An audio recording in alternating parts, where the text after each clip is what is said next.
In today's video, we are going to be taking a look at Dylan Harper and how he is an elite basketball player. And in my opinion, he is absolutely NBA ready. There's a lot of things that he does at the college level that will 100% transfer to the NBA. So let's get down and let's check him out and see what he's going to be able to do. Really quickly, if you like the idea of me drawing on this app, make sure to go check out the link that is down in the description for Coach Lens. But also, if you want to be able to shoot the ball from further away, make sure to go check out my shooting workout that is down in the description below. Okay, so when you're using a screen, after you use this initial screen, you really want to look at what this defender is doing, the big man. If he's in drop, you can pull for the three-point shot. If he's over hedging, you can then cut back and go back down middle. Or if he's playing too high and you know you're definitely faster than him, you can just beat him off the dribble. That's exactly what we are seeing right here. He gets his shoulders well below the shoulders of his defender because obviously he's massive. He needed to get down lower. If he wanted to play a guard from up top, he needs to get much lower. Dylan Harper was able to read that, and now at this point, because of how shifty and his lateral quickness, Dylan Harper is going to be able to score very easily by doing a quick side hop as we see right here. So right here, because the other team was full court pressing, what Dylan Harper does is extremely smart. He just waits. He gets the ball to the middle. He understands, hey, as soon as we get this ball to the middle, we've won. We beat them. We beat their press.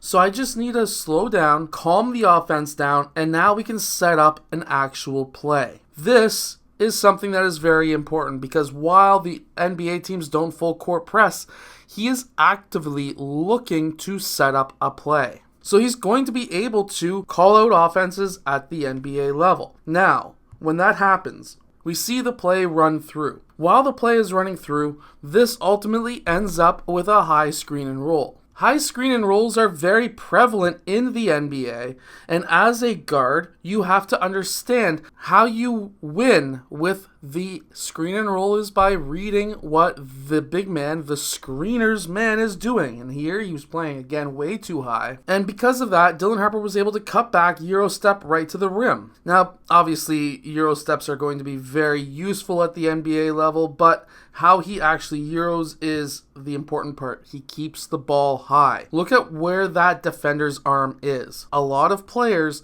they will bring the ball down here to their waist. The reason why you don't want to do that is exactly what we see right here. The defender is going to take that risk. He is going to try and reach in, and because the ball, if you bring it down here, the referee is not going to be able to see the reach. Also, we have to remember that whatever is on the ball, if the hand is on the ball, that is part of the ball. So if the hand is attached to the ball and it gets hit, that is not a foul. If his arm gets hit, however, that is a foul.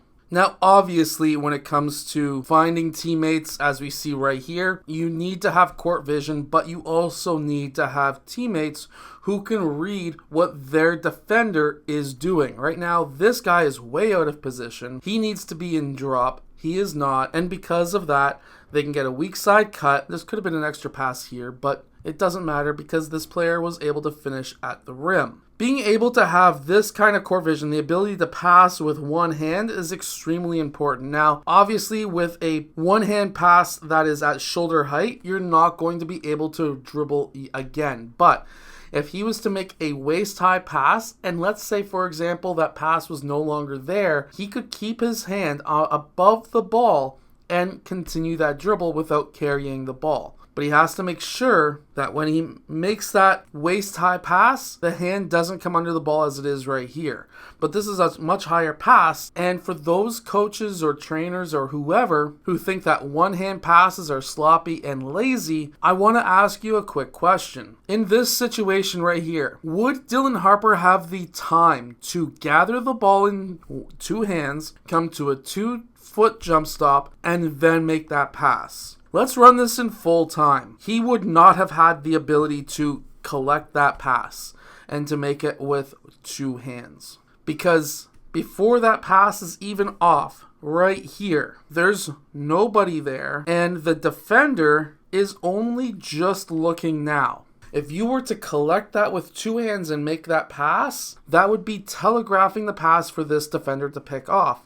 But because it was a one-hand pass, it allowed his teammate to catch it and get that layup. This is why you need to learn how to pass with one hand. Also, having court vision coming off the screen here, man is playing quite high. Like, I'm not saying Dylan Harper can't pull up from here, but I really highly doubt that he would be pulling up from there with 14 seconds left on the shot clock. That's just something I highly doubt. So he attacks that man because, of course, that's what you have to do. And when you attack that man, they're going to wall up, and guess what happens?